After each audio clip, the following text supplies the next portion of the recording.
زن باید کدبانو باشد. هنرهای مردمی خیلی زیاد هستند در پختن خوراک‌های ملی. اگر زن تمام خوراک‌های ملی خودمون رو اگر از عهده پختن وی برآید، در زندگی خیلی شرایط اقتصادی بهتر و خوبتر می‌گردد. مثلا ما زنها بعضا در خانه تا کارتوشکا و گوشت نباشد عرض میکنیم که در خانه هیچ چیز نیست و ما طعام تیار کردن نمیتوانیم. این خیلی اگر وقتی که زن کدبانو است، از یک گرد ارد ما میتوانیم چند نمود خوراک‌های ملی بپزیم. به نمودی مثال نان میپزیم، کلچه میپزیم، گردچه میپزیم. وقتی که خوراک‌های ملی رو پختنی میشویم، ما باید که سراول ثمرناک استفاده بریم زمین‌های نزد حولگی رو.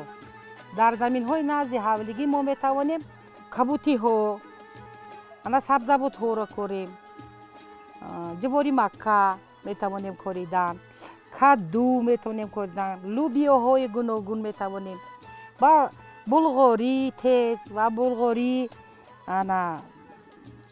شیرین میتوانیم بکنیم، وخلا جون میتوانیم، بایم جون میتوانیم بکنیم. و از همین محصولاتایی که در زمین ما میکاریم چند نمود همین خوراک‌های ملی رو تیار کردن ممکن است. لبلبو میکاریم، هم ریشه‌اش رو استفاده میبریم، هم برگ اون رو استفاده میبریم. همه این خوراک‌های ملی رو ما زنها از گذشتگان خود آموخته ایم، دیده ایم و امروز میخواهیم که به تمامی دخترها و زنهای این دیارمون هدایت کنیم که آنها هم همین گونه خوراک‌های ملی رو پخته توانسته باشند و در حیات استفاده ببرند. در وقت یک ضرور میتوانند که از این خوراک‌های ملی استفاده برند، مهمانای خود را با یک چهره کشوده پیشواز گیرند، نگویند که ما در خانه چیزی نداریم یا که کمبودی داریم. همون کمبودی مرد در خانه نشان دادن لازم نیست. با یک چهره کشود از همون محصولات هایی که در خانه هست خوراک‌های ملی را تیار کردن ممکن است. اگر خواهی که شوربای تو خیلی با مزه گردد، از همین گرد ارد کمتر ارد برافغان مثل گرسوز و بیریون کرده در بانک‌ها میگرفتن. وقتی که شوربای کردیم اگر محصولاتش کم باشد، ما از همون گرد سرخ کردگی همون یک قاشقچه اگر در درون همون شوربا اندازیم، شوربا کم با مزه و خوشتر می شود و بعد همون غوض‌تر می شود. آب شوربا این خوشخور می شود. من اینجا ما برای تیار کردن شیرکدو، البته که من کدوها رو شستیم و آوردیم و با تب دل مایده میکنیم، ریزه میکنیم. بعد پیش از کدو رو با شیر آمیخته کردن، اول کدو رو میگیریم مایده کرده شسته، بعد در دیگ انداخته کمک آب می اندازیم و مقداری همون کدو آب انداخته او رو تف میتیم و در کمک شکر می اندازیم برای که باش تبش با شروعتر و مزه تر شود. وقتی که کدو در همون بوغ آب پخت، بعد شیر رو می اندازیم و آمیخته کرده می جوشونیم. بعد شیرکدو تیار می شود. بعضا در شیرکدو و برنج می اندازن، بعضی ها باز هم با مزه تر می شود. کمک با یک کمک 100 گرم 200 گرم برنج هم اندازیم، با طعم شیرکدو خیلی خوب می شود. بعضی ها نمی اندازن. بعضی کدوها چنان شیرین هستند که به شکر هم شیرکدو کردن ممکن است. بینید از یک کدو می توانیم شیرکدو پزیم، سمبوسه های کدوگی کنیم، کدو لفکک میگویند، می جوشونیم، همین خیل در بلاش کبوتی ها کردم میبیاریم سری دسترخوان سر جمع میخوریم. یا اینکه همین خیل مایده کرده کمک همین شکر با شکر آمیخته کرده در دخوبکه میتوانیم که تف داده پزیم و آورده بسیار با مزه می شود.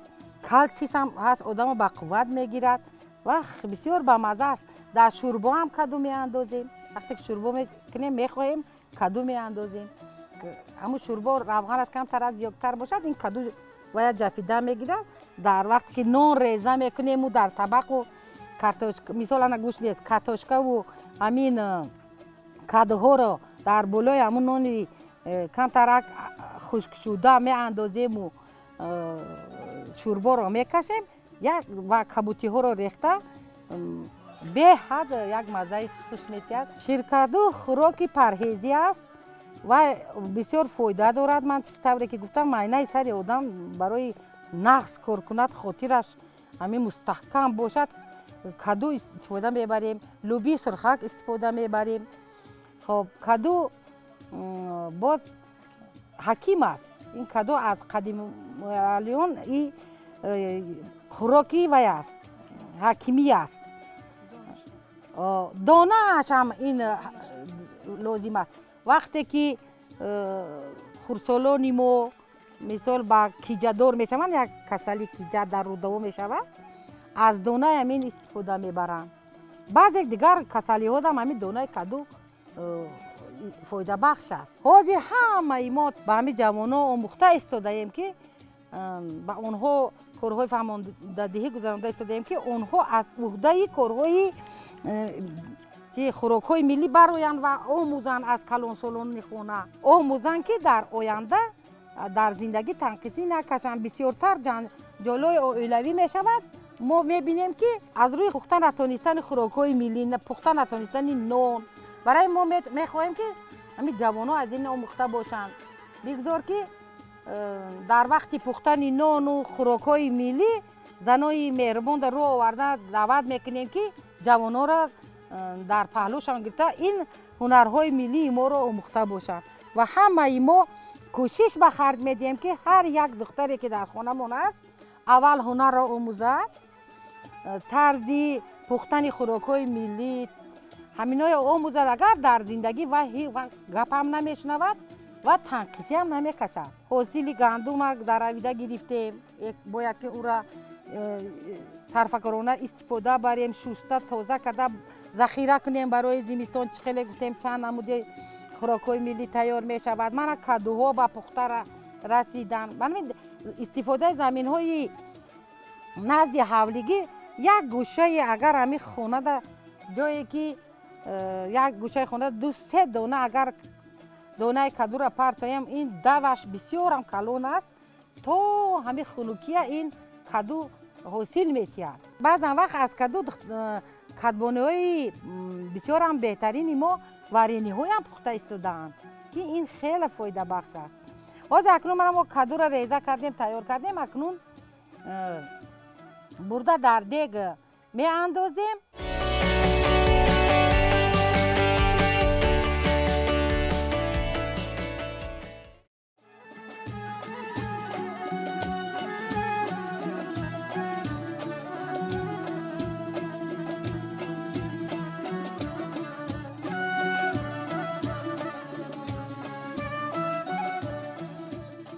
вақташда боби бибиёи мо чир каду мекарданд, чир биниж мекарданд, от тала мекарданд, ана қурутто мекарданд, фатир маска мекарданд, мехӯрданд, на касал буданд. одамои пеш корҳои мисол ҳам саҳроӣ доштанд, ҳам кори хонагӣ доштанд. ина гандумдаривӣ мерафтанд, ҷам, зағир.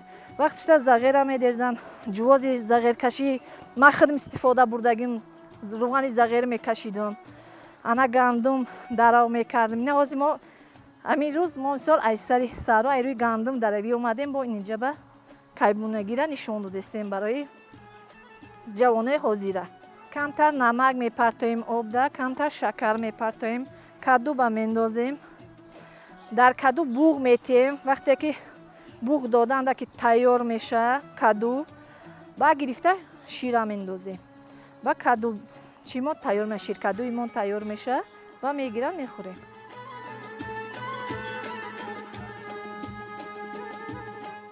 кадуа як хел бисёр пӯсташ сахт боша пӯст мекунем, пӯсташ мулоим боша пӯст намекунем. як хел кадубо ширин несташ, камтар шакар мезонем ки ширин шавад. як хел одамо шакар қатӣ намехӯрад, ана як хел одам шакар қатӣ мехӯранд, ана намак ҳаста, намак қатӣ اینا من شکر ناز نمیبینم، نمک استفاده میبرم. بسیار آدمو شکر استفاده میبرم.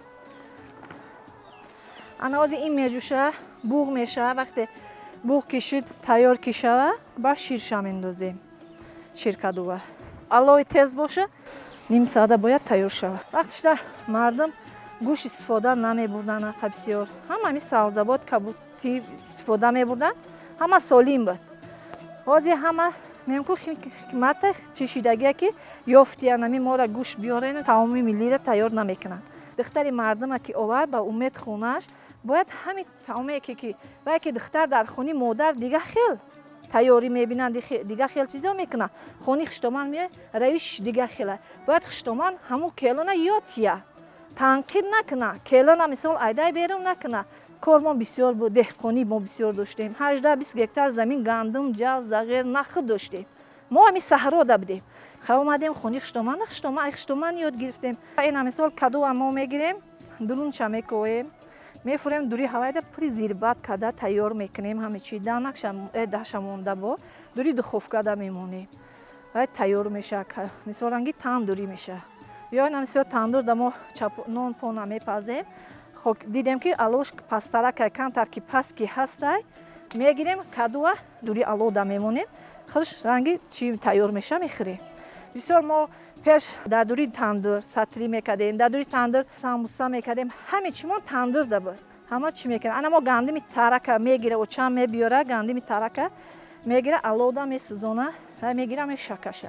میشکه تیار میکنه و ایرم میمونه.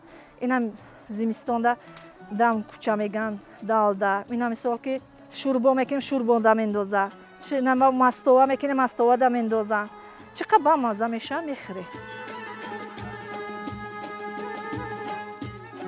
اینا کدوی ما در آب بوغ شد، پخته تیار شده است. انا که شیرش میندازیم ما.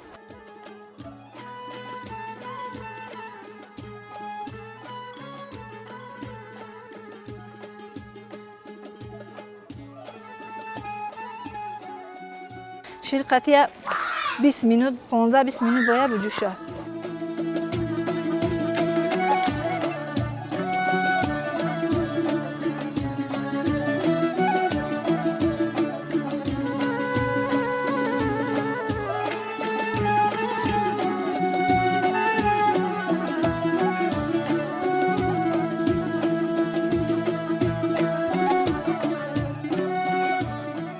اینا 20 دقیقه گذشت. شیر کدوی ما تیار شد.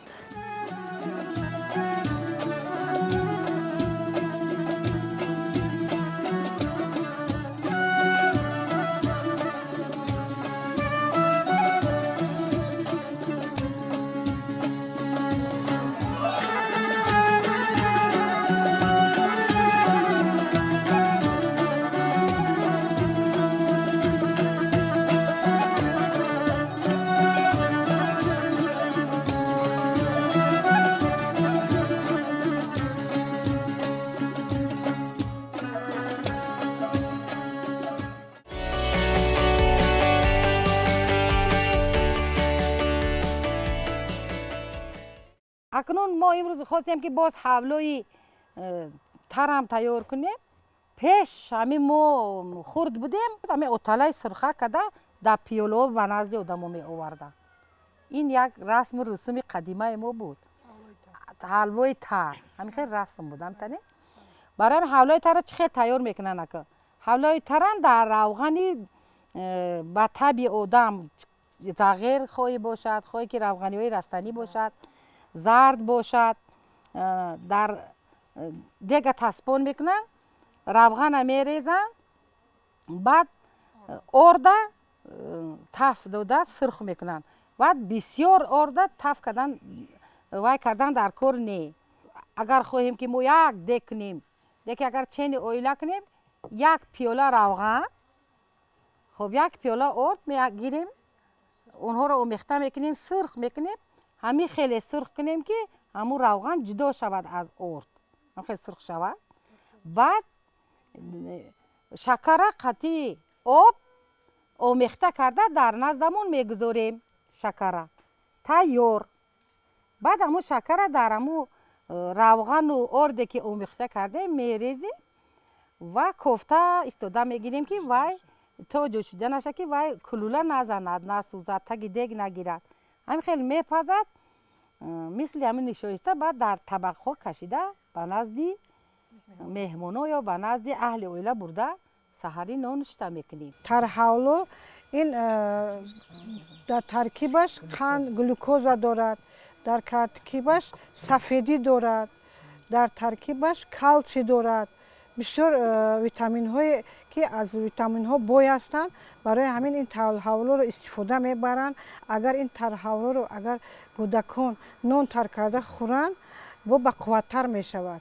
اول آب می اندازیم، بعد از آب شکر میگیریم یک جایه کرده با طب دل خودمون با معیاری مخصوص شیرینی تیار کرده آنها رو منم خیلی میکابیم. زنی باشد که در روزگار زنی کدبانو باشد، زنی هنرمند باشد که از تمام محصولات هایی که از خواجگی قشلاق جمع می‌آورند و از زمین های نزد حوالگی استفاده میبرند. اگر کدبانوی بهترین باشد از یک ارد چند نمود خوراک میپزد، از یک محصولات چند نمود خوراک میپزد در زندگی برای شوهرش گویا که یاردم دست راست شوهر میشد. برای همین همه وقت باید زن یا دختر هنرمند باشد، همه طرفه پخت و پز کرده تواند اوقات های ملی که از دور پیش به ما تا این جانب آمده رسیده است خوراک ها را پخته تاند. همه محصولات های حولای تر رو در این چیز آماده کردیم، تیار کردیم. اکنون اینها رو برده در دک می اندازیم و میپزیم، ترحولو رو تیار میکنیم.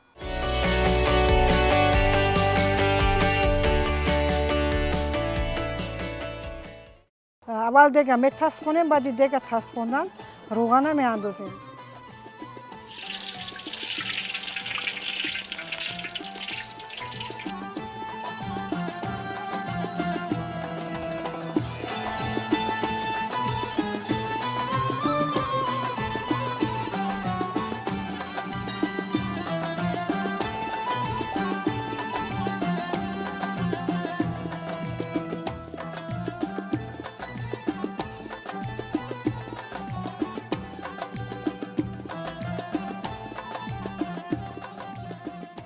من ایمو میکوبیم تا که نسوزد.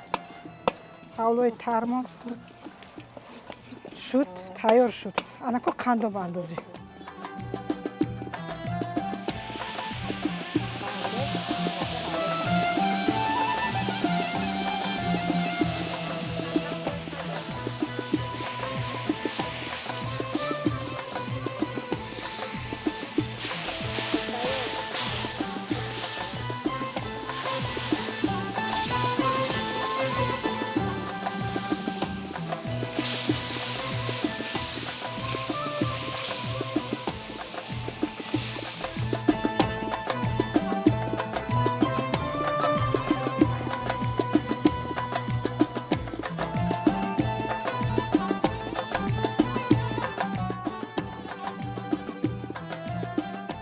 این حولای تست تیار است.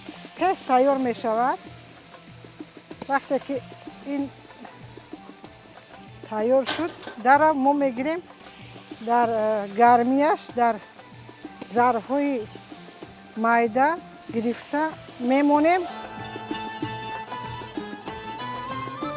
این کمتر میستد، کمتر شیرگرم می شود. وقتی که شیرگرم که شد با این نمود دیگر میگیرد، کمتر غلظتر می شود. بعد از اون نون تر کرده میخورم.